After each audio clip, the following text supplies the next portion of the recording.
లూకా సువార్తలో చూసినప్పుడు అక్కడ ఒక మాట రాయబడి ఉంది ఏమంటే 6వ అధ్యాయం 13వ వచనంలో ఉదయమైనప్పుడు ఆయన తన శిష్యులను పిలిచి వారిలో 12 మందిని ఏర్పరిచి వారికి అపోస్తలులు అను పేరు పెట్టాను. మొట్టమొదట ఎవరి పాదాలు కడగాలి అంటే వారు అపోస్తలులై ఉండాలి. వారు అపోస్తలులుగా ఎవరెవరు ఉండాలి అని నిర్ణయించి దాదాపు మనం లేఖనంలో చదివిన ప్రకారం 70 మంది నుండి 12 మందిని ప్రత్యేకపరచుకున్నాడు దేవుడు.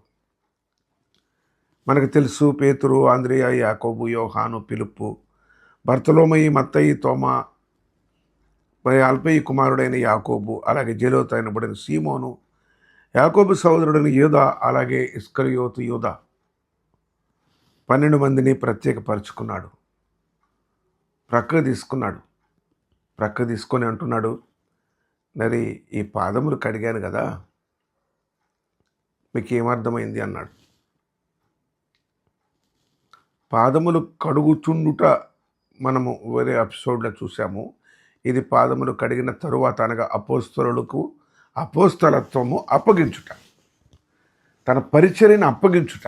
ఈ దినము ధ్యానపూర్వకంగా వినాలి మనం ఈ మాట. వారి పాదములు కడిగిన తరువాత యోహాను సువార్త 13వ అధ్యాయం 12వ వచనములో ఆయన మరల కూర్చుండి, నేను మీకు చేసిన పని మీకు తెలిసినదా అన్నాడు. అక్కడ తీసుకుని ఎలాగ అపోస్తలులై ఉండాలి. ఈ దినాల్లో మనకు అపోస్తలులు అని పెట్టుకుంటున్నారే, వారు దీని విషయం ఆలోచన చేయాల.